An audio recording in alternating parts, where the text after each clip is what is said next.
J'étais trésorier de l'association pour la préservation des reptiles et amphibiens du Finistère-Ouest. Nous étions 3 dans l'association. Moi et 2 copains. Notre but était de protéger les reptiles et amphibiens.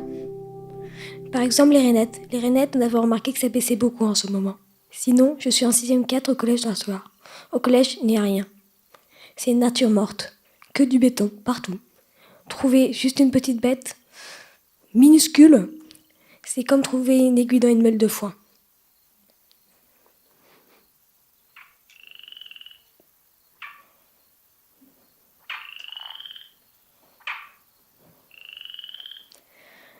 Mes parents m'ont raconté, quand j'avais 2 ans, j'attrapais déjà des araignées. En maternelle, j'attrapais aussi des escargots. Je les mettais dans mes poches. Parfois, je me faisais punir à cause de ça. Mais je continuais, toujours et encore. Il paraît même que j'avais essayé d'embrasser un escargot. Moi, je trouve que les insectes, c'est beau, c'est joli. Je leur fabriquais même des maisons, en pierre, en plantes, en feuilles. C'est un vrai petit trésor qu'il faut bien chercher. Mais quand on l'a trouvé, il y a plein de bonheur là-dedans.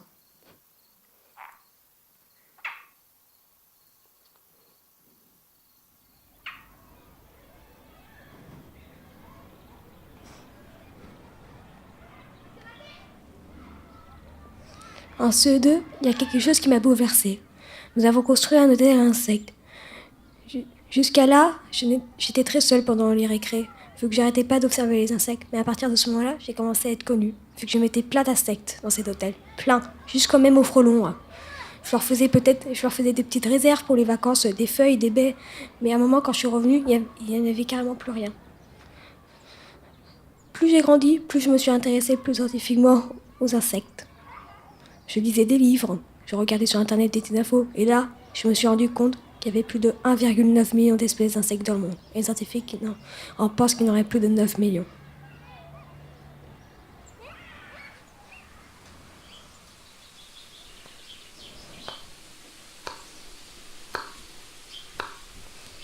Ma grand-mère, un jour qu'elle était en train de couper du fenouil, j'ai remarqué quelque chose dedans ce fenouil. Une toute petite chose, verte, fluo, avec des petits traits noirs et des petits points oranges. Je m'en suis approchée, ça gigotait. Je regardais encore de plus près, une petite chenille, toute petite. Après, j'ai lu dans des livres qu'est-ce que ça pouvait être, une chenille macaon. J'en ai gardé, j'attendais qu'elle se transforme en papillon. Et c'était tellement beau ce papillon, tellement grand, jaune, avec des traits bleus qui virant un petit peu vers le noir et des petits pois rouges. Depuis ce temps-là, ma grand-mère coupe beaucoup moins souvent le fenouil. Chaque été, je relâche. Ils volent, jusqu'à que je ne les vois plus. J'ai aussi introduit plein d'espèces, souvent clandestinement. Et je dis bien clandestinement. Je prenais les tritons, par exemple. J'attendais qu'ils pondent, j'attendais que les larves grandissaient. Et après, je les relâchais, là où il n'y avait plus de danger. Et à partir de ce moment-là, il y a eu plein d'espèces. Des grenouilles, des têtards, et même des grands lézards. Dès là, j'arrêtais pas de les observer dans toute la nature. Partout, j'en trouvais. Vraiment partout. Ce que j'adore, c'est les mares. Si on plongeait dedans, on trouverait un trésor englouti. Des tonnes de petites espèces oubliées, mais magnifiques.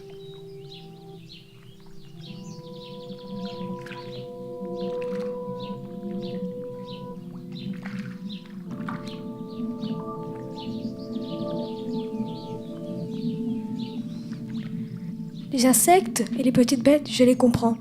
Je comprends leurs sentiments. Par exemple, j'ai déjà vu un lézard. Quand il était en colère ou triste, je le sentais, je le voyais. Et quand je l'ai relâché, j'ai senti qu'il était heureux de se retrouver là, avec tous ses copains, lézards. Il galopait. Il allait dans les herbes, il courait. Je connais même une lézarde qui habite sur la rampe du merle blanc, dans un grand trou de béton. Elle a 3 petits et elle est avec un mâle. Quand elle sort, je vois si elle est en colère ou elle est triste ou encore qu'elle a peur. Elle est magnifique, je l'adore. Sans animaux, je ne suis rien. Je suis comme un tigre enfermé en cage qui n'est pas nourri et qu'on ne voit même pas. Un jour, il y a quelqu'un qui a écrasé un escargot.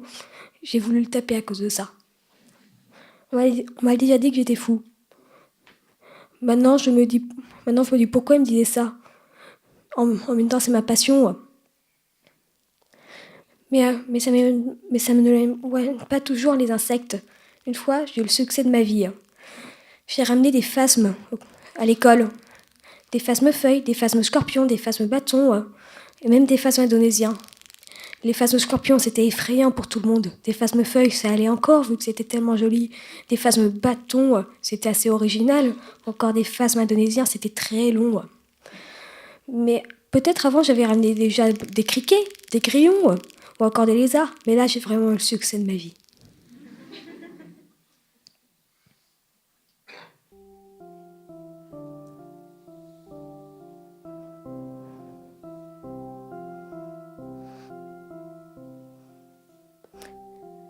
Je suis très sensible à la mort des insectes et des petites bêtes. Quand ils meurent, je ne les laisse pas comme ça, je ne les laisse pas pourrir dans la terre, attendant qu'ils se décomposent.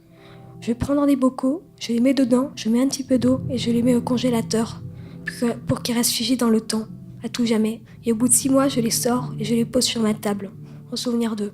Je ne touche à rien, je les laisse là, pour toujours.